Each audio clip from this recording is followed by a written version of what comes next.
ઓમ શ્રી ગણેશાય નમઃ. જય શ્રી કૃષ્ણ મિત્રો. શિવ પુરાણમાં વર્ણન થયેલી સોમવારની આ અત્યંત પાવન પવિત્ર પૌરાણિક કથા મિત્રો આપણે સાંભળીશું. મૃત્યુંજયાય રુદ્રાય નીલકંઠાય સંભવે અમૃતેશાય સર્વાય મહાદેવાય ધીમહે. પ્રિય ભક્તો, આજે આપણે સાંભળીશું દુઃખ દરિદ્રનો નાશ કરનારી ભોળાનાથની કથા. આ કથા શિવપુરાણમાં વર્ણન થયેલી છે. શિવપુરાણમાં કહેવાયું છે, જે પણ ભક્તો આ કથાને શાંત ચિત્તથી શાંત મનથી ભક્તિભાવપૂર્વક સાંભળશે તો તેની જન્મો જન્મોની દરિદ્રતા સમાપ્ત થઈ જશે. દરિદ્ર વ્યક્તિ ધનવાન બની જશે. રોગી બીમાર રોગથી મુક્ત થશે અને ભાગ્યના દ્વાર ખુલશે. શિવલિંગ પર જળ ચડાવવાથી કયા ફળની પ્રાપ્તિ થાય છે એ શિવજી માતા પાર્વતીની કલ્યાણ કરી આ કથા છે.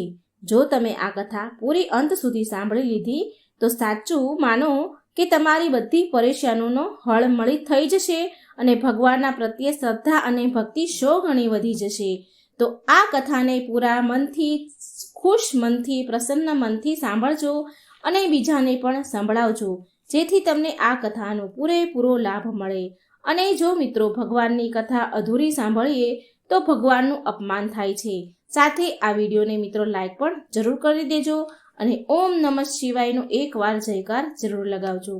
શિવ પુરાણ અનુસાર એક ગામમાં એક ગરીબ બ્રાહ્મણ તેની પત્ની અને તેના પુત્ર સાથે રહેતો હતો.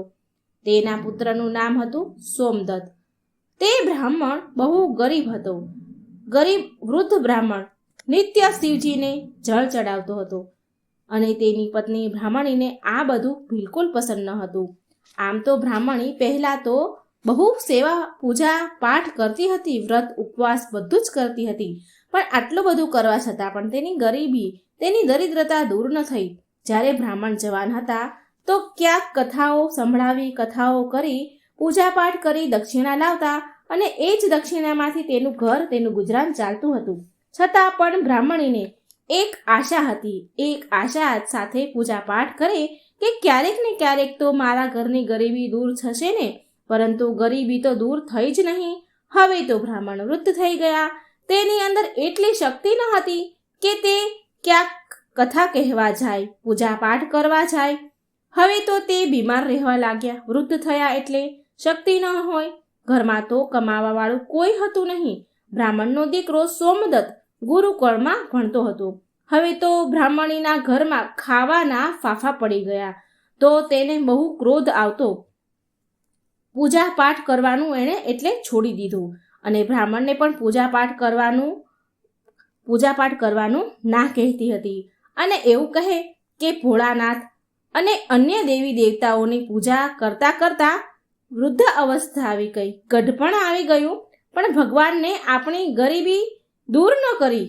હવે તો ઉપરથી એક અન્નના દાણા માટે તરસી ગયા છીએ. ખાવાના તો ફાફા પડી રહ્યા છે.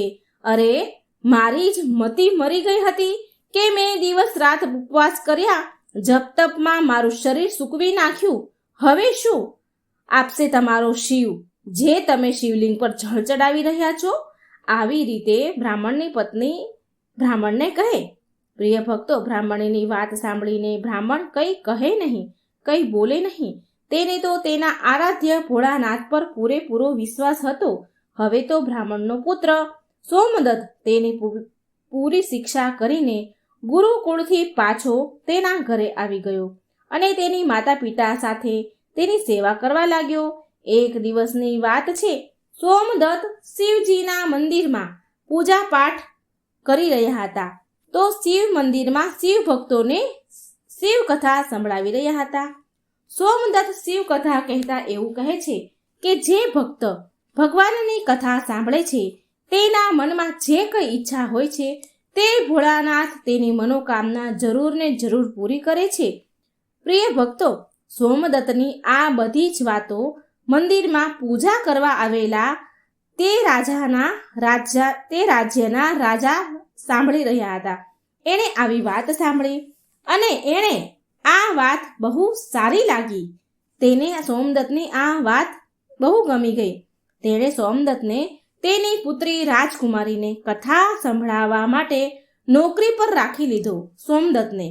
હવે સોમદત્ત રોજ રાજાની છોકરીને કથા સંભળાવવા મહેલ જતો હતો અને ત્યાં દક્ષિણામાં જે પણ મળે એનાથી તેના ઘરનું પાલન પોષણ થતું હતું. એનો પોષણ કરવા લાગ્યો. આમ છતાં પણ પેલી એની માતા બ્રાહ્મણી ખુશ ન હતી. તે એવું કહે કે મને મારા દીકરાના ભવિષ્યની ચિંતા છે.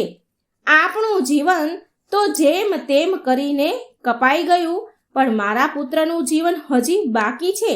આપણા મર્યા પછી તેનું શું થશે? આવી રીતે એના પતિ બ્રાહ્મણને વાત કરે છે કે આપણી ભક્તિ પૂજા પાઠનું ફળ લાગે છે, ક્યારેય નહીં મળે. શું ભોળાનાથને મારું દુઃખ દેખાતું નહીં હોય? મારો પુત્ર રાજાના ઘરેથી જે પણ લઈને આવે છે, માનો એમાંથી આપણા ઘરનું ગુજરાન તો ચાલી જાય છે, એનાથી આપણા પરિવારનું પેટ તો ભરાઈ જાય છે, પણ બીજી આવશ્યકતા કેવી રીતે પૂરી થશે? ઈશ્વરે તેની આંખો કેમ બંધ કરીને રાખી છે? શું મારા પુત્રને પણ આપણી જેમ જ ગરીબીમાં જીવવું પડશે? પ્રિય ભક્તો, બ્રાહ્મણ અને બ્રાહ્મણીની આ કરુણ પોકાર જ્યારે માતા પાર્વતીએ સાંભળી તો તેણે શિવજીને કહ્યું કે હે દેવ, હે મહેશ્વર, તમે તો સર્વજ્ઞ છો. તમે કેમ આ બંનેની પરીક્ષા લઈ રહ્યા છો? બ્રાહ્મણ તમારો પરમ ભક્ત છે. હવે તમે એના દુઃખનો નાશ કરો પ્રભુ, નહીં તો કોઈ પણ બ્રાહ્મણ તમારી પૂજા પાઠ કરવાનું બંધ કરી દેશે. ક્યાંક એના મનમાં તમારા પ્રત્યેનો શ્રદ્ધા વિશ્વાસ સમાપ્ત ન થઈ જાય. ભોળાનાથ બોલ્યા, દેવી તમે ચિંતા ન કરો. મેં તેના ભાગ્ય ઉદયનો બીજ તો પહેલેથી જ રોપી દીધો છે. હવે આપણે બેવને સાથે લક્ષ્મીજી અને વિષ્ણુજીને લઈને બ્રાહ્મણના ઘરે જવાનો સમય આવ્યો છે. મારી કૃપાની સાથે એ બ્રાહ્મણ દંપતી વિષ્ણુજી અને લક્ષ્મીજીની કૃપાના પણ પાત્ર છે. બંને પતિ પત્નીએ આપણા બંનેની પૂજા એક સાથે કરી છે. હે દેવી, પૃથ્વી પર જઈને આપણે શિવ લીલા કરવાની છે. ચાલો તૈયાર થઈ જાઓ. હવે શિવજી પાર્વતી સાથે નંદી પર સવાર થઈને વૈકુંઠ લોકમાં ગયા, જ્યાં ધ્યાનનિધિ દયાનિધિ ભગવાન વિષ્ણુ શેષનાગની સૈયા પર બિરાજમાન હતા. માતા લક્ષ્મી તેના પગ દબાવી રહ્યા હતા. ત્યારે શિવજીએ વિષ્ણુ ભગવાનને પૃથ્વી પર જવા કહ્યું તો વિષ્ણુ ભગવાન બોલ્યા, હે દેવી લક્ષ્મી, ચાલો આપણા ભક્તના ઘરે જવાનો સમય આવી ગયો છે. હવે ચારેય દેવી દેવતા સાધુના વેશ ધારણ કરીને પૃથ્વી લોક પર બ્રાહ્મણના ઘરે પહોંચી ગયા અને અલખ જગાવી અને બોલ્યા, અલખ નિરંજન, અલખ નિરંજન. ઘરમાંથી વૃદ્ધ બ્રાહ્મણ બહાર નીકળ્યા અને એણે પ્રણામ કર્યા એ સાધુને.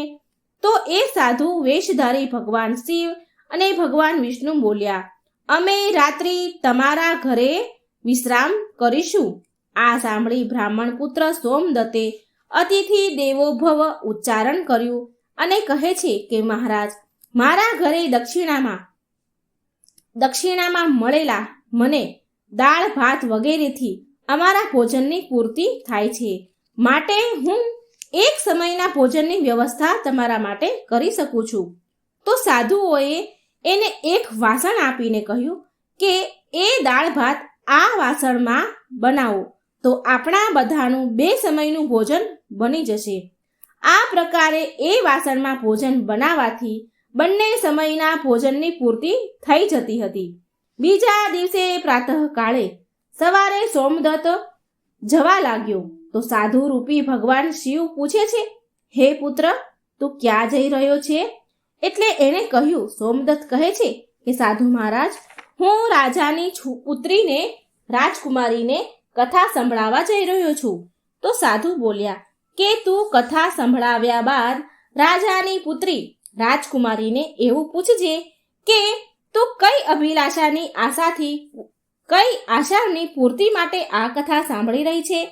હવે સોમદત્ત રાજકુમારીને કથા સંભળાવ્યા પછી એ પ્રશ્ન પૂછે છે કે તમે કઈ અભિલાષાની પૂર્તિ માટે કથા સાંભળો છો? તો રાજકુમારી રાજાની છોકરી બોલી કે હું એ અભિલાષાથી કથા સાંભળું છું કે મને એવો વર મળે જેની ચર્ચા બધાની જીભ પર હોય, જેના માથે સૂર્ય ચંદ્રનો પ્રકાશ હોય, શોભી રહ્યા હોય તથા એ ભાગ્યનો એવો ધનવાન હોય કે એના ચરણમાં લક્ષ્મીજી વસેલી હોય અને જાન લઈને આવે ત્યારે અત્યાર સુધી કોઈ જે જાન લઈને ન આવ્યું હોય એવી જાન લઈને આવે. તો પ્રિય ભક્તો, હવે સોમદત્ત પાછા ઘરે આવીને રાજકુમારીની બધી જ વાત એ સાધુને કહે છે. હવે જુઓ, બીજા દિવસે જ્યારે એ પ્રાતઃકાળે સોમદત્ત સવારે ફરી કથા સંભળાવવા માટે જાય છે તો સાધુ બોલ્યા, ભગવાનના વેશમાં આવેલા સાધુ બોલ્યા, બેટા, આજે ફરી એ જ પ્રશ્ન રાજકુમારીને પૂછજે અને જે ફરી કાલ વાળો જવાબ તને આપે તો એવું કહેજે કે જેવો પતિ તને જોઈએ છે એવો પતિ તો માત્ર હું એક જ છું, હું એક જ એવો વ્યક્તિ છું. આવું કહીને ભાગીને આવતો રહેજે. આ સાંભળી સોમદત્ત બોલ્યો, હે સાધુ મહારાજ, હું એક ગરીબ બ્રાહ્મણ. ક્યાં હું એક ગરીબ બ્રાહ્મણ જેનું ઘર એની દીધેલી દક્ષિણા ઉપર ચાલી રહ્યું છે, અને ક્યાં એ રાજકુમારની રાજાની પુત્રી રાજકુમારી. અને રાજા મને આ સાંભળીને મારા પરિવારને મૃત્યુદંડ આપીને મને મૃત્યુને ઘાટ ઉતારશે, માટે હું આવું નહીં કરું. તો સાધુ મહારાજ બોલ્યા, ઠીક છે, તો અમે હમણાં જ તને અને તારા પરિવારને તારી પરિવાર સહિત શ્રાપથી ભસ્મ કરી દઈશ. સોમદત્ત પહેલા તેની ચમત્કારથી ધરેલો હતો. પેલું પાત્ર આપ્યું હતું એમાં પૂરા પરિવારનું ભોજન થઈ જતું હતું. તો આ એક ચમત્કાર હતો. તો એ પહેલેથી જ આ ચમત્કારથી ધરેલો હતો. તો તેણે વિચાર્યું કે જો રાજા તો પછી મૃત્યુદંડ આપશે, પણ હું જો એ સાધુ કહે છે એવું નહીં કરું તો આ હમણાં જ અમને શ્રાપથી ભસ્મ કરી દેશે. માટે સાધુને આશ્વાસન આપીને સોમદત્ત કથા સંભળાવવા માટે ચાલ્યો ગયો. સોમદત્તે ત્યાં રાજકુમારીને કથા સંભળાવી અને કથા પૂરી થયા પછી સોમદત્ત બોલ્યા કે હે રાજકુમારી, કાલે તમે જે મને કહ્યું હતું કે એ અનુસાર જેવો વર તમને જોઈએ છે એવો વર તો માત્ર હું જ છું. આવું કહીને સોમદત્ત ત્યાંથી ભાગી આવ્યો, દોડીને તેના ઘરે ભાગી આવ્યો. રાજાની પુત્રીનો તો એકદમ આઘાત પહોંચી ગયો. તેણે દાસી દ્વારા તેના પિતાને બોલાવ્યા અને બધી જ વાત કહી. રાજાએ આશ્વાસન આપ્યું રાજકુમારીને અને કહ્યું કે એ ઉદંડ બ્રાહ્મણને તેની સજા મળશે. રાજાએ તેના મંત્રી સાથે ચર્ચા વિચારણા કર્યા તો એક વરિષ્ઠ મંત્રી બોલ્યા, સોમદત્તે તો અપરાધ તો ફાંસી દેવા લાયક કર્યો છે, પરંતુ એ એક બ્રાહ્મણ છે, તેને ફાંસી આપવાથી એક બ્રાહ્મણ હત્યાનું પાપ લાગશે. કંઈક એવું કરો કે તેને દંડ પણ મળે અને બ્રહ્મ હત્યાનું પાપ પણ ન લાગે. પ્રિય ભક્તો, ઘણો વિચાર વિમર્શ કર્યા પછી એ નક્કી થયું કે લગ્નનું નિમંત્રણ પત્ર અમુક શરતો સાથે સોમદત્ત બ્રાહ્મણના ઘરે મોકલવામાં આવે. રાજાએ શરતો વાળું નિમંત્રણ પત્ર લખાવીને તેના નોકરના હાથે સોમદત્તને ત્યાં મોકલાવ્યું. આ બાજુ સોમદત્તે ઘરે પહોંચીને સાધુઓને બધી વાત કરી. સાધુઓને કહ્યું કે તમારા કહ્યા અનુસાર રાજકુમારીને મેં કહ્યું તો રાજકુમારી બહુ ક્રોધે ભરાણી. હવે જલ્દી ફાંસીનો સંદેશ પહોંચતો જશે ઘરે. થોડી વારમાં જ નોકર નિમંત્રણ પત્ર લઈને ઘરે પહોંચી ગયો. સાધુઓએ નોકરને સન્માન સહિત બેસાડીને સોમદત્તને નિમંત્રણ પત્ર વાંચવા કહ્યું. તો તે પત્ર આ પ્રકારે હતો. સોમદત્તે પત્ર વાંચ્યો કે હે બ્રાહ્મણ પુત્ર, અમને તારા લગ્નનો પ્રસ્તાવ મંજૂર છે, પરંતુ સાથે સાથે અમારી અમુક શરતો પણ છે. અમારી બધી જ શરતો પૂરી કર્યા પછી અમે અમારી કન્યાના વિવાહ તમારી સાથે કરી દઈશું. જો શરત પૂરી નહીં થાય તો તને તારા પરિવાર સહિત ફાંસી આપવામાં આવશે. અને શરતો આ મુજબ છે. પહેલી શરત એ છે કે જાનમાં આવેલા જે બધા જાનૈયા છે, જાનૈયા માટે જાનના ઘર એટલે કે જાનૈયાના ઉતારા તથા બનાવેલા તંબુ જાનૈયાથી ભરેલા હોવા જોઈએ. જાનૈયા માટેના બધા ઉતારાઓ, બધા ઘર અને બધા બનાવેલા તંબુઓ ખાલી ન હોવા જોઈએ, બધા જ ભરેલા હોવા જોઈએ, એક પણ તંબુ ખાલી ન રહેવો જોઈએ. અને અમારી બીજી શરત એ છે કે જાનવાળા માટે, આર્થિક સત્કાર માટે બધી જ ખાદ્ય સામગ્રી, જમવાની સામગ્રીનો ઉપયોગ થઈ જવો જોઈએ, કંઈ પણ વધવું ન જોઈએ. અને અમારી ત્રીજી શરત એવી છે કે એવી અદ્ભુત જાન આવવી જોઈએ કે જેની પ્રશંસા બધા વ્યક્તિના જીભ પર હોય. હવે જાન આવવા બાદ જો કોઈ પણ શરત અધૂરી હશે તો જાનમાં આવનારા બધા જ લોકોને ફાંસી આપવામાં આવશે. પત્ર વાંચીને તો સોમદત્તનો પરસેવો છૂટી ગયો, ડરીને ધ્રુજવા લાગ્યો. સાધુઓ બોલ્યા, તું ડર નહીં પુત્ર, નોકરને ભોજન ખવડાવી પત્રનો ઉત્તર આપીને વિદાય આપો અને પત્રમાં લખો કે તમે વિવાહની તૈયારી કરો અને આ દિવસે અમે જાન લઈને આવીએ છીએ. નોકરને ભોજનમાં દાળ ભાત પીરસવામાં આવ્યા અને નોકરની થાળીમાં ચમત્કારથી 36 પ્રકારના ભોજન બની ગયા. વિદાય કરતા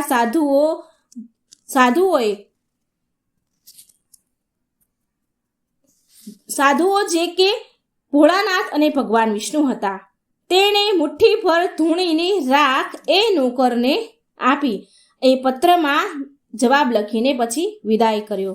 બહાર નોકર આવ્યો તો જોયું કે રાખ નહીં પણ હીરા મોતી હતા. જે સાધુઓએ રાખ આપી હતી એ હીરા મોતી બની ગયા. એ તો બહુ ખુશ થઈ ગયો અને રાજા પાસે ગયો. રાજાએ સકારાત્મક જવાબ સાંભળીને એને વિચાર આવ્યો કે આ ગરીબ બ્રાહ્મણ કોના ભરોસે આવું કરી રહ્યો છે? શું કોઈ દુશ્મનનો રાજા તો નહીં હોય ને, એને સાથ નહીં આપતો હોય ને? બહુ વિચાર કર્યો અને વિચાર કર્યા પછી રાજાએ શહેરના તમામ બારાત ઘર એટલે કે જાનના જે ઉતારા હોય એ શણગાર્યા. બધા જ ઉતારા શણગારી દીધા અને અનેકો તંબુ બંધાવી દીધા. કેમ કે રાજાને એ વિશ્વાસ હતો કે વધારે જાનૈયા બારાતીઓ નહીં આવે અને તેની શરત હારી જશે. ગરીબ બ્રાહ્મણ હતો તો આટલા બધા ઉતારા અને તંબુ બાંધ્યા તો એટલા બધા તો જાનૈયા બારાતીઓએ ક્યાંથી લાવશે? એને એ વિશ્વાસે એણે બહુ અનેકો તંબુ બાંધ્યા કે એ શરત હારી જાય. હવે આ તરફ સોમદત્ત તેની જાનમાં આવવા માટે જેને પણ નોતરે એ વ્યક્તિ એને એવું કહીને ના કહી દે કે નહીં, તારો તો અંતિમ સમય આવી ગયો છે અને તારી સાથે મરવા માટે જાનમાં અમે શું કામ આવીએ? આવી વાત સાંભળી તે બહુ હેરાન હતો. લગ્નવાળા દિવસે સોમદત્તને દુઃખી જોઈ ભગવાન રૂપી સાધુ બોલ્યા, પુત્ર, આજે તો તારા વિવાહ છે અને તું આટલો દુઃખી કેમ થઈ રહ્યો છે? તૈયાર થઈ જા અને અમારી સાથે ચાલ. તું કોઈ પણ વાતની ચિંતા ન કર, અમે તારી સાથે છીએ. એટલે સોમદત્તે ભાગ્યમાં જે લખ્યું હશે એ થશે આમ વિચારીને સોમદત્ત સાધુ સાથે ચાલતો થયો. ભગવાન શિવજીએ જાનમાં આવવા માટે બધા જ દેવી દેવતાઓને મનુષ્યના રૂપમાં આમંત્રિત કર્યા તથા ભૂત પ્રેત અનેક ગણોને પણ લગ્નમાં બોલાવી લીધા. જેના કારણે સજાવેલા જાનૈયાના ઉતારા બધા જ તંબુ ભરાઈ ગયા અને ઉપરથી તેમ છતાંય અમુક જાનૈયા તંબુ વગરના જ રહી ગયા. ઉતારામાં એ બધાને જગ્યા ન મળી અને રાજા પાસે સૂચના મોકલવામાં આવી કે જાનૈયાઓ માટે ઉતારાઓ બીજા તૈયાર કરાવડાવો, બીજા તંબુઓનો પ્રબંધ કરવામાં આવે, આવી સૂચના મોકલાવી. અને આવી સૂચના મળવાથી રાજાએ વિચાર કર્યો કે ક્યાંથી આટલા જાનૈયા આવી ગયા, મારે જઈને જોવું જોઈએ. રાજા તો ઉતાવળે ત્યાં પહોંચ્યા. રાજાને આવતા જોઈને શુક્લવ ને શનિદેવને ભગવાન શિવે બાળકના રૂપમાં બનાવી દીધા. ભગવાન શિવે એમને બાળકનું રૂપ ધારણ કરાવી દીધું અને ભૂખના કારણે રડાવા લાગ્યા. ભગવાન શિવે શનિદેવને બાળકનું રૂપ બનાવ્યું. બહુ બધા લોકોને બાળકનું રૂપ બનાવડાયું અને ભૂખના કારણે રડતા હોય એવું કરવા લાગ્યા. એ બાળકો ખૂબ જોરથી રડતા હતા. રાજાએ એ બાળકોને રડતા જોઈને પૂછ્યું, એ સાધુ મહારાજને પૂછ્યું, આ બાળકો કેમ રડી રહ્યા છે? તો સાધુ બોલ્યા, સાધુ રૂપમાં શિવજી બોલ્યા, હે રાજન, આ બાળકોને બહુ ભૂખ લાગી છે. રાજાએ એ બાળકોને ખાવા માટે મોકલી દીધા. જ્યાં રસોઈ તૈયાર કરવામાં આવી હતી આટલા બધા વિશાળ જાનૈયાઓ માટે. થોડા સમય પછી રાજાના કર્મચારીઓ રાજા પાસે આવ્યા અને કહે છે કે એ 2 બાળકો તો બધું જ ભોજન ખાઈ ગયા અને હજી પણ ભૂખ ભૂખ કરતા કરતા બૂમો પાડી રહ્યા છે, રડી રહ્યા છે. કેટલું બધું ભોજન બનાવવામાં આવ્યું હતું, એ બધું જ ભોજન આ 2 બાળકો જ ખાઈ ગયા છે. આ સાંભળીને રાજા તો થોડી વાર હેરાન થઈ ગયો, બહુ આશ્ચર્યમાં પડી ગયો અને હવે બધું ભોજન ખાઈ ગયા. આટલું બધું ભોજન એક સાથે તૈયાર કેવી રીતે થાય? તો એ રાજા ચિંતામાં પડી ગયો. હવે તેનો ઘમંડ એનો તૂટ્યો. તેણે તેનો ઘમંડ ત્યાગીને સાધુ સામે નત મસ્તક નમાવી કહ્યું, હે મહારાજ, હે સાધુ મહારાજ, હવે મારી લાજ, મારી આબરૂ તમારા હાથમાં છે. સાધુ રૂપી ભગવાન બોલ્યા, કઈ વાંધો નહીં, બધું જ બરાબર થઈ જશે. તું ઘરે જઈને જાનના આગમનની, જાનના સ્વાગતની તૈયારી કર. રાજાએ શહેરને બહુ સુંદર રીતે શણગાર્યું. બધી જ જગ્યાએ ફૂલો, ઝાલરોથી આખું શહેર એક દુલ્હનની જેમ શણગારી દીધું. સોમદત્ત પણ વરરાજાના વસ્ત્રમાં એક રાજકુમારની જેમ સુંદર દેખાઈ રહ્યો હતો. સાંજનો સમય થયો. સાંજના સમયે તેને એક સુંદર રથમાં બેસાડવામાં આવ્યો. રથની આગળ અનેક પ્રકારના બેન્ડ બાજાવાળા, નગારાવાળા નાચતા ગાતા હતા. વરરાજાના મસ્તકને ચંદ્ર અને સૂર્ય ભાતી સજાવ્યું. જાનૈયાઓ હાથમાં મુદ્રાઓ લઈને એકબીજા પર આમ તેમ ઉડાડી રહ્યા હતા. ખૂબ પૈસા, ખૂબ મુદ્રાઓ, સોનાની મુદ્રાઓ ઉડાડતા હતા. જાનનું આવું અદ્ભુત દ્રશ્ય જોઈને લોકો આપસમાં એકબીજા સાથે વાતો કરવા લાગ્યા. આ બ્રાહ્મણના ભાગ્ય તો જુઓ, આના મસ્તક પર ચાંદ, સૂરજ અને ચારે તરફ લક્ષ્મી ઉડાડવામાં આવી રહી છે. માનો કે કોઈ મોટા રાજાની જાન નીકળી હોય. આવી જાન તો અમે અમારા જીવનમાં ક્યારેય નથી જોઈ અને ના તો આગળ જોવાની ઉમ્મીદ છે કે આવી જાન જોવા મળશે. આ ભાગ્યનો બહુ મોટો ધનવાન છે. પ્રજાની આવી વાત સાંભળી માતા પાર્વતીજી શિવજીને કહે છે, હે સ્વામી, તમે જેના પર કૃપા કરો છો એના માટે તો અન્નધનના ભંડાર ખોલી દો છો. ભગવાન ભોળાનાથે કહ્યું, હે પાર્વતી, જે ભક્ત મારી પૂજા શ્રદ્ધા ભક્તિથી કરે છે, હું એને એની પૂજાનું ફળ જરૂર આપું છું. અને દુઃખ ત્યાં સુધી તેને વેઠવું પડે છે, દુઃખ ત્યાં સુધી સહન કરવું પડે છે જ્યાં સુધી તેના પાપ કર્મ પૂરા ન થઈ જાય. પુણ્ય કર્મ જેવા ઉદય થાય છે એવા જ તેના ભાગ્યના દરવાજા ખુલી જાય છે. અને જે ભક્ત ભગવાનની કથા સાંભળે છે તેને પણ રાજકુમારીની જેમ ફળ મળે છે. રાજકુમારીએ રોજ ભગવાનની કથા સાંભળી અને તેના મનમાં જે કામના કરી હતી, એને જે ઈચ્છ્યું હતું એ બધું જ એને મળ્યું. આ તો ભોળાનાથ, મા પાર્વતી, ભગવાન વિષ્ણુ અને મા લક્ષ્મીનો મહિમા હતો, જેના કારણે બ્રાહ્મણ ધનવાન થયો. મિત્રો,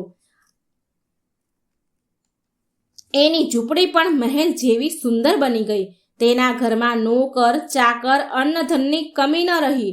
અપાર ધન દોલતથી ભરેલું ઘર થઈ ગયું. અને બ્રાહ્મણીએ પણ ભગવાનની પૂજા અર્ચના શરૂ કરી દીધી અને ખૂબ દાન દક્ષિણા આપવાની શરૂ કરી દીધી.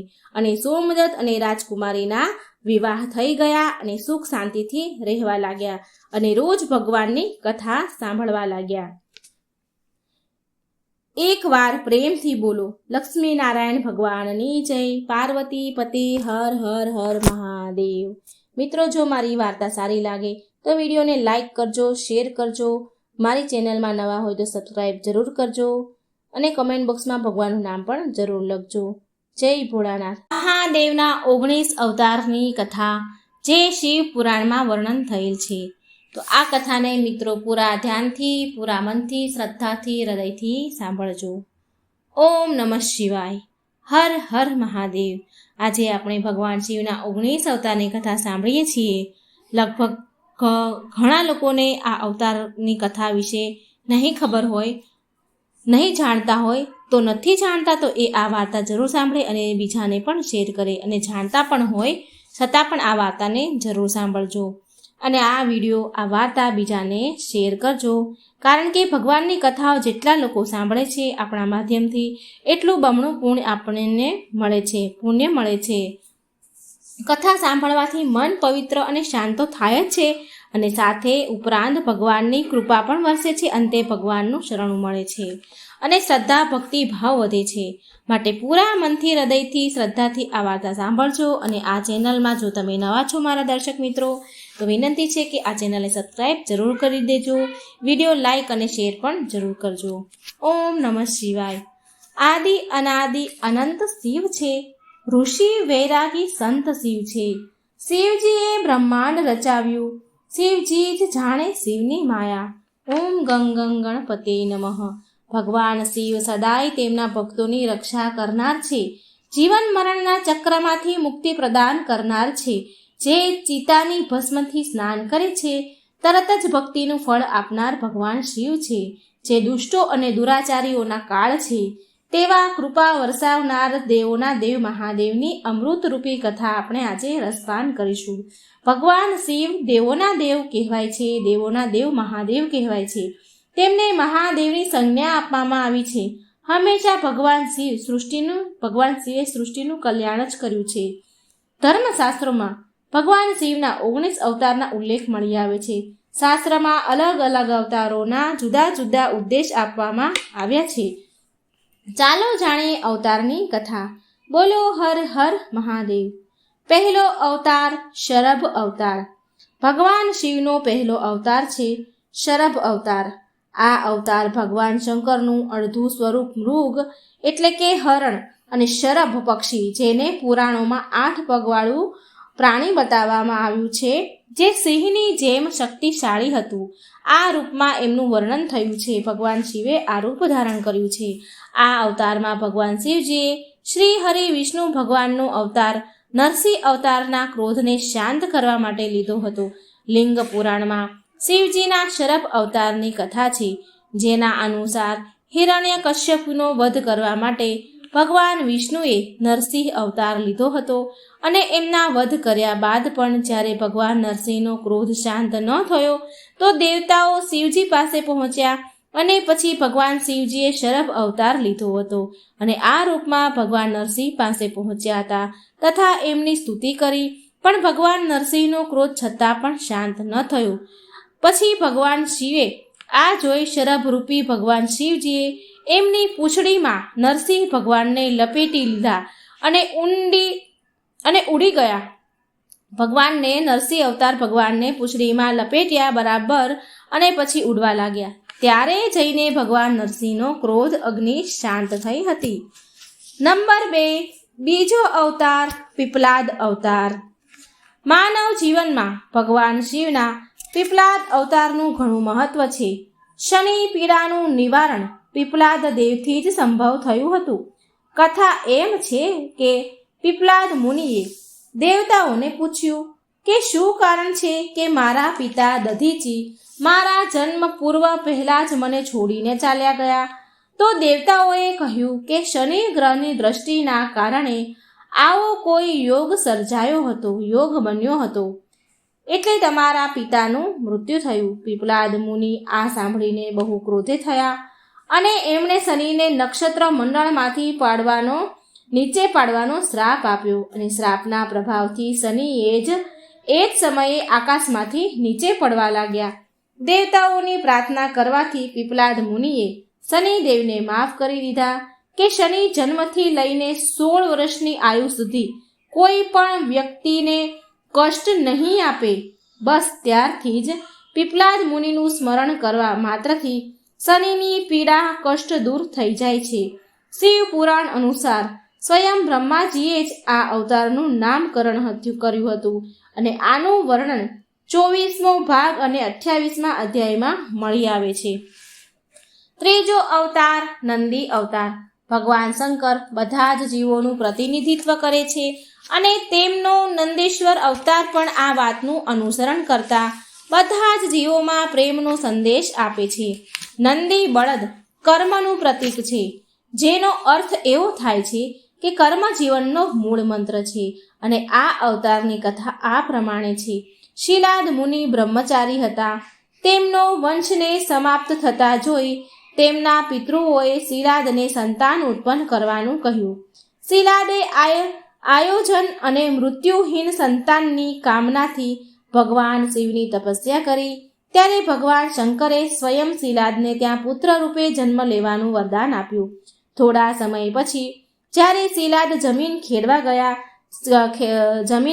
ગયેલા તો શિલાદને ધરતીમાંથી ઉત્પન્ન એક બળદ મળ્યું. જ્યારે શિલાદ જમીન ખેડતા હતા ત્યારે ધરતીમાંથી ઉત્પન્ન થયેલો એક બાળક મળ્યો. શિલાદે એનું નામ નંદી રાખ્યું. ભગવાન શંકરે નંદીને એમનો ગણાધ્યક્ષ બનાવ્યા અને આવી રીતે નંદી નંદેશ્વર થઈ ગયા. અને મરુતોની પુત્રી શ્રુયાંશાની સાથે નંદીના વિવાહ કરવામાં આવ્યા હતા. ભગવાન શિવનો ચોથો અવતાર ભૈરવ અવતાર. શિવ પુરાણમાં ભૈરવને પરમાત્મા શિવનો પૂર્ણ અવતાર બતાવવામાં આવ્યો છે. એકવાર ભગવાન શિવની માયાથી પ્રભાવિત થઈને બ્રહ્મા અને વિષ્ણુ પોતાને શ્રેષ્ઠ માનવા લાગ્યા હતા. અને ત્યારે ત્યાં એક તેજ પુંજના મધ્યે એક પુરુષ આકૃતિ દેખાઈ. એ તેજ પુંજ જોઈ બ્રહ્માજી બોલ્યા કે ચંદ્રશેખર, તું મારો પુત્ર છે, માટે તું મારા ચરણોમાં આવી જા. બ્રહ્માજીની આવી અહંકારી વાત સાંભળીને શિવજીને ક્રોધ આવી ગયો અને એમણે પુરુષ આકૃતિને કહ્યું. બ્રહ્માજીએ એવું પણ કહ્યું કે કાળની ભાતિ સુશોભિત થવાના કારણે તમે સાક્ષાત કાળરાજ છો, ભીષણ હોવાથી ભૈરવ છો. ભગવાન શંકરે આ વરદાનને પ્રાપ્ત કરીને કાળ ભૈરવનું રૂપ ધર્યું અને કાળ ભૈરવે એમની આંગળીના નખથી બ્રહ્માજીના 5મા મસ્તકને કાપી નાખ્યું. કેમ કે બ્રહ્માજીને અહંકાર આવી ગયો હતો કે હું સૌથી મોટો છું. એટલે ભૈરવે એમની આંગળીથી બ્રહ્માજીનું 5મું મસ્તક કાપી નાખ્યું. બ્રહ્માજીનું માથું કાપવાના કારણે ભૈરવ બ્રહ્મ હત્યાના દોષી થઈ ગયા. કાશીમાં ભૈરવને બ્રહ્મ હત્યાના પાપથી મુક્તિ મળી. કાશીવાસીઓ માટે ભૈરવ દેવની ભક્તિ અનિવાર્ય બતાવવામાં આવી છે. ભગવાન શિવનો 5મો અવતાર અશ્વત્થામા અવતાર. મહાભારત અનુસાર પાંડવોના ગુરુ દ્રોણાચાર્યના પુત્ર અશ્વત્થામા કાળ, ક્રોધ, યમ અને ભગવાન શંકરના અંશ અવતાર છે. આચાર્ય દ્રોણે ભગવાન શિવને એમના પુત્ર રૂપમાં પામવા માટે ઘોર તપસ્યા કરી હતી અને ભગવાન શિવજીને એમને વરદાન આપ્યું હતું શિવજીએ કે એ એમના પુત્ર રૂપે અવતરિત થશે. સમય આવવા પર શિવજીએ એમના અંશરૂપી દ્રોણાચાર્યના પુત્ર અશ્વત્થામાના રૂપમાં અવતાર લીધો. એવી માન્યતા છે કે અશ્વત્થામા અમર છે અને એ આજે પણ ધરતી પર નિવાસ કરે છે. આના પર એક શ્લોક પણ પ્રચલિત છે જે આ પ્રમાણે છે, જે શ્લોકનું મેં ગુજરાતીમાં અનુવાદ કર્યું છે. અશ્વત્થામા રાજા બલિ, વ્યાસજી, હનુમાનજી, વિભીષણ, કૃપાચાર્ય, પરશુરામ અને ઋષિ માર્કંડે આ 8 અમર છે. શિવ પુરાણ, શિવ મહાપુરાણ સહિત રુદ્ર સંહિતા અનુસાર 37 અનુસાર અશ્વત્થામા આજે પણ જીવતા છે અને એ ગંગાના કિનારે નિવાસ કરે છે, પરંતુ એમનો નિવાસ ક્યાં છે એ કોઈને ખબર નથી. 6થો અવતાર વીરભદ્ર અવતાર. ભગવાન શિવના વિવાહ બ્રહ્માજીની પુત્રી સતી સાથે થયા હતા. બ્રહ્માજીના પુત્ર દક્ષની પુત્રી સતી સાથે થયા હતા. એકવાર દક્ષે એક વિશાળ યજ્ઞનું આયોજન કર્યું, પરંતુ એમણે ભગવાન શિવ અને સતીને આમંત્રણ ન આપ્યું. ભગવાન શિવના કહેવા છતાં પણ સતી યજ્ઞમાં આવ્યા. ભગવાન શિવે ઘણી ના કહી યજ્ઞમાં જવાની, પણ માતા સતી માન્યા નહીં અને યજ્ઞમાં આવ્યા એમના પિતાના ઘરે. અને જ્યારે તેમણે તેમના પતિ શિવજીનું ઘોર અપમાન થતાં જોયું તો યોગ અગ્નિ દ્વારા માતા સતીએ તેમના દેહનો ત્યાગ કર્યો. અને જ્યારે આ વાતની ખબર ભગવાન શિવને પડી તો એમણે એમના માથામાંથી એક જટા ઉખાડીને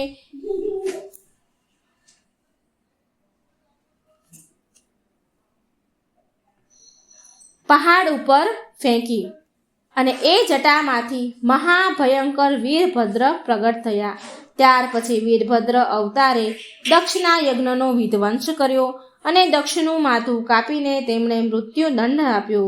પછી દેવતાઓના અનુરોધ કરવાથી ભગવાન શિવે દક્ષના ધડ પર એક બકરાનું મોઢું લગાવ્યું અને દક્ષ રાજાને ફરી જીવતા કર્યા. 7મો અવતાર ગૃહપતિ અવતાર. ભગવાન શિવનો 7મો અવતાર છે ગૃહપતિ. આની કથા તો આ પ્રમાણે છે કે નર્મદાના તટ પર ધર્મપુર નામનું એક નગર હતું. ત્યાં વિશ્વાના નામના એક મુનિ રહેતા હતા તથા તેમની પત્ની સુચેષ્મતી રહેતી હતી. સુચેષ્મતી બહુ સમય સુધી નિસંતાન હોવાથી તેમણે એક દિવસ તેમના પતિ સાથે શિવ સમાન એક પુત્ર પ્રાપ્ત થાય તેવી ઈચ્છા વ્યક્ત કરી. પુત્રની અભિલાષા પૂરી કરવા માટે તે વિશ્વસનાર કાશી આવી ગયા અને અહીં તેમણે ભગવાન શિવના ઘોર તપ દ્વારા ભગવાન શિવની વીરેશલિંગની આરાધના કરી. એક દિવસ મુનિએ વીરેશલિંગની મધ્ય એમણે એક બાળક દેખાયું. મુનિએ બાળ રૂપધારી શિવની પૂજા કરી અને તેમની પૂજાથી પ્રસન્ન થઈને ભગવાન શંકરે સુચિષ્મતીના ગર્ભથી અવતાર લેવાનું વરદાન આપ્યું. કાળાંતરમાં સુચિષ્મતી ગર્ભવતી થઈ અને ભગવાન શંકર સુચિષ્મતીના ગર્ભથી પ્રગટ થયા.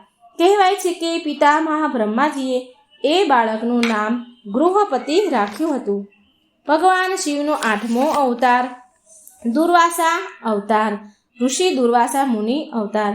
ભગવાન શિવના પ્રમુખ અવતારોમાં એક દુર્વાસા મુનિ અવતાર પણ છે. ધર્મગ્રંથો અનુસાર સતી અનસૂયાના પતિ મહર્ષિ અત્રિએ બ્રહ્માજીના નિર્દેશ અનુસાર પત્ની સહિત વૃક્ષકુળ પર્વત પર પુત્ર કામના માટે ઘોર તપસ્યા કરી.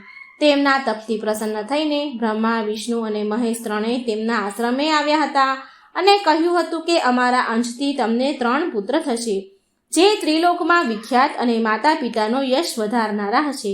સમય આવવા પર બ્રહ્માજીના અંશથી ચંદ્રમા, વિષ્ણુ ભગવાનના અંશથી દત્તાત્રેય અને રુદ્ર ભગવાનના અંશથી દુર્વાસા મુનિએ જન્મ લીધો. શાસ્ત્રોમાં એમનો ઉલ્લેખ એવો છે કે શ્રીમદ ભાગવત ભાગ 4 ખંડ 1 અને અધ્યાય 15મો એટલે કે અત્રિની પત્ની અનસૂયાથી દત્તાત્રેય, દુર્વાસા અને ચંદ્રમાના નામથી પરમ યશસ્વી પુત્ર થયા. આ ક્રમશ ભગવાન વિષ્ણુ, શંકર અને બ્રહ્માજીના અંશ ઉત્પન્ન થયા છે. નંબર 9મો અવતાર હનુમાન અવતાર. ભગવાન શિવનો હનુમાન અવતાર બધા અવતારોમાં શ્રેષ્ઠ માનવામાં આવ્યો છે. આ અવતારમાં ભગવાન શિવજીએ એક વાનરનું રૂપ ધારણ કર્યું હતું.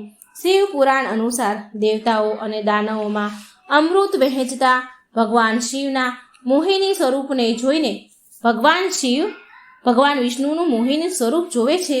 તો એ મોહિની સ્વરૂપ જોઈ લીલાવશ શિવજીએ કામવશ થઈ ગયા એટલે એમનું તેજ પડી ગયું. સપ્ત ઋષિઓએ શિવજીના એ તેજને અમુક પાનમાં સંગ્રહ કરી લીધું અને સમય આવવા પર સપ્ત ઋષિઓએ ભગવાન શિવનું એ તેજ વનરાજ કેસરીની પત્ની અંજનીના કાનના માધ્યમથી ગર્ભમાં સ્થાપિત કરી દીધું અને એનાથી અત્યંત તેજસ્વી અને પરાક્રમી હનુમાનજીનો જન્મ ઉત્પન્ન થયા. હનુમાનજીને ભગવાન વિષ્ણુના અવતાર શ્રી રામના સેવક માનવામાં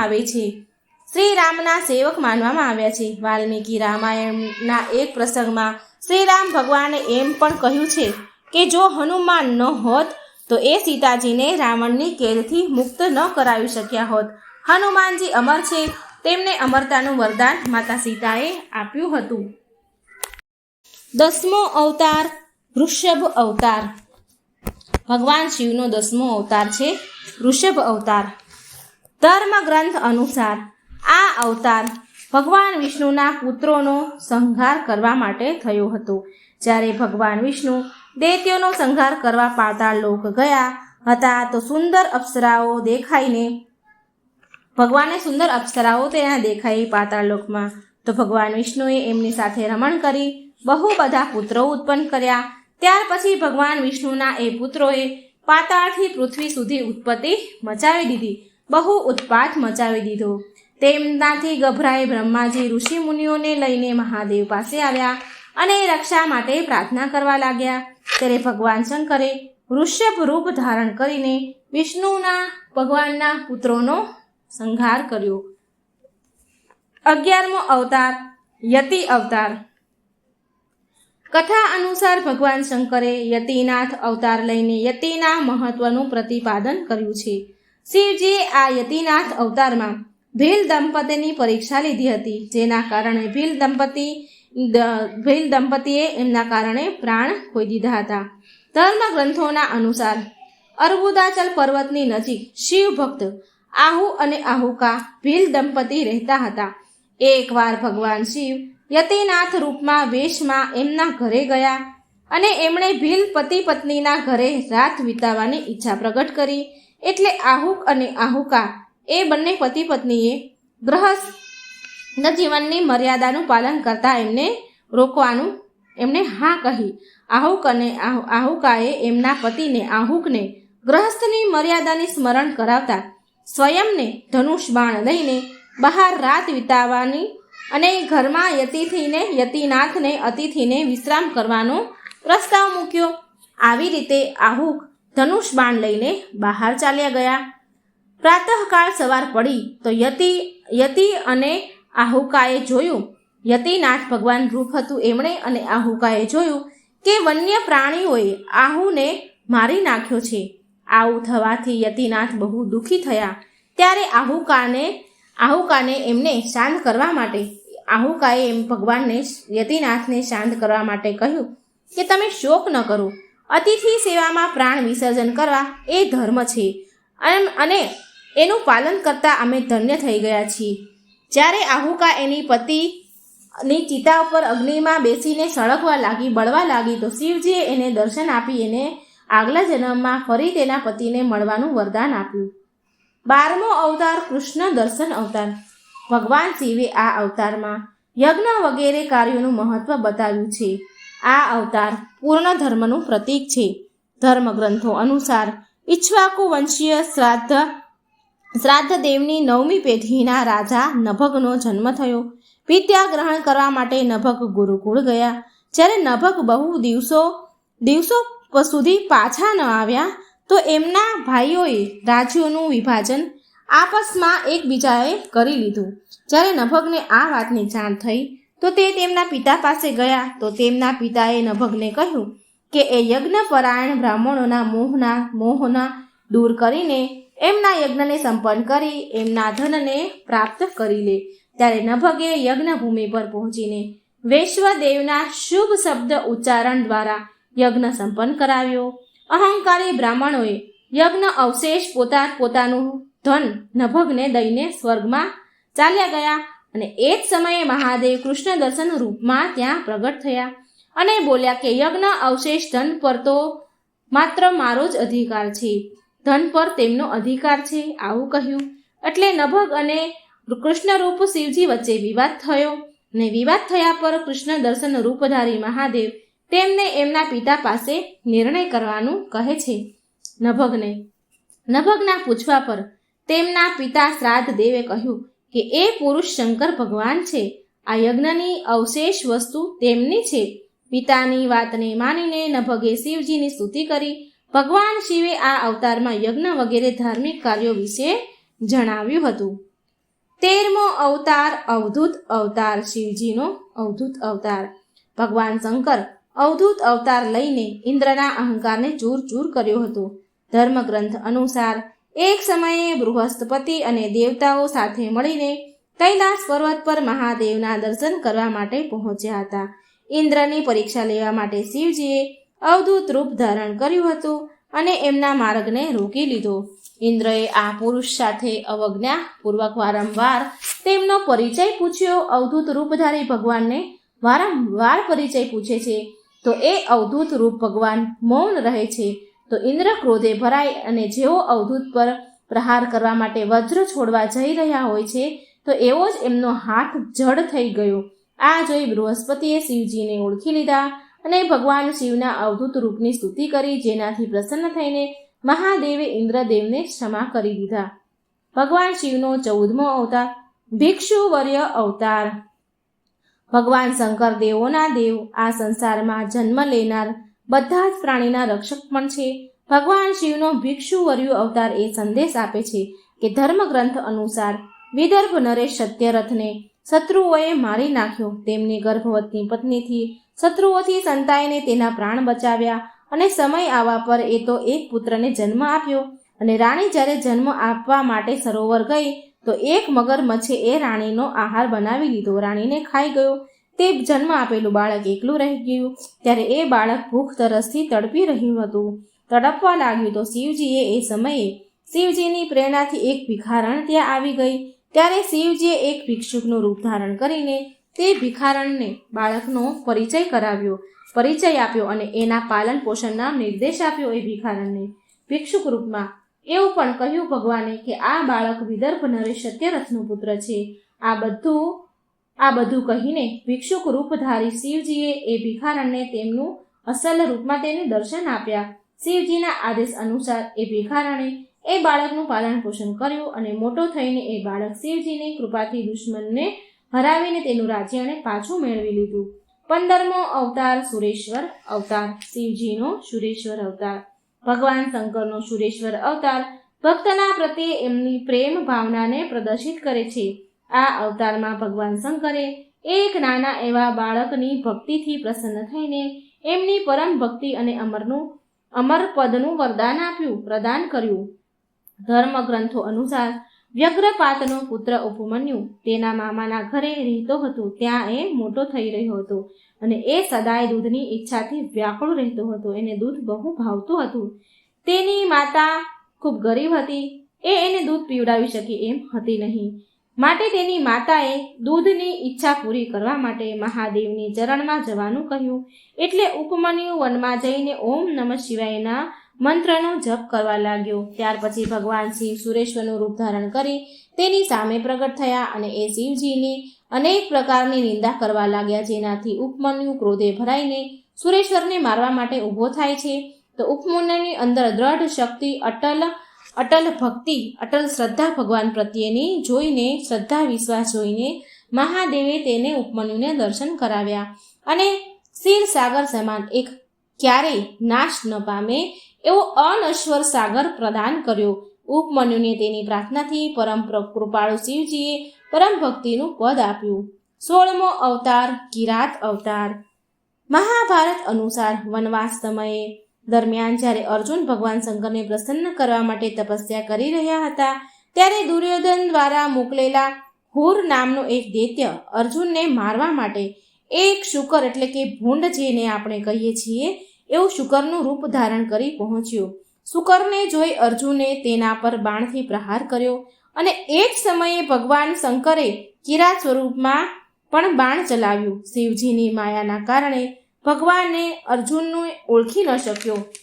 અર્જુન ભગવાનને કિરાત સ્વરૂપમાં ન ઓળખી શક્યો અને શુકરનો વધ એના બાણથી થયો છે એવું ભગવાનને કહેવા લાગ્યો અર્જુન. આમ બંનેની અંદર વિવાદ થયો. ત્યાર પછી અર્જુને કિરાત વેશધારી મહાદેવ સાથે યુદ્ધ કર્યું. અર્જુનની વીરતા જોઈને ભગવાન શિવ બહુ પ્રસન્ન થયા અને તેના વાસ્તવિક રૂપમાં એમને દર્શન આપ્યા. અર્જુનને કૌરવ ઉપર વિજય મેળવવાનો આશીર્વાદ આપ્યો. 17મો અવતાર બ્રહ્મચારી અવતાર. દક્ષના યજ્ઞમાં પ્રાણ ત્યાગ્યા પછી સતીએ હિમાલયના ઘરે પુત્રીના રૂપે પાર્વતીના રૂપે જન્મ લીધો હતો. શિવજીને પત્નીના રૂપમાં પ્રાપ્ત કરવા માટે પાર્વતીજીએ ઘોર તપસ્યા કરી. માતા પાર્વતીની પરીક્ષા લેવા માટે મહાદેવ બ્રહ્મચારીનો વેશ ધારણ કરી તેની પાસે આવ્યા. પાર્વતીજીએ બ્રહ્મચારી જોઈને તેમની વિધિવત પૂજા કરી. જ્યારે શિવરૂપ બ્રહ્મચારીએ પાર્વતીજીને તેના તપનો ઉદ્દેશ પૂછે છે તો માતા પાર્વતીએ શિવજી સાથે લગ્ન કરી તેમને પતિ રૂપમાં પામવાની વાત કહી. ત્યારે આ જાણીને બ્રહ્મચારી શિવરૂપ બ્રહ્મચારી ભગવાન શિવજીની નિંદા કરવા લાગ્યા અને તેને શમશાનવાસી કપાલી આવું કહેવા લાગ્યા.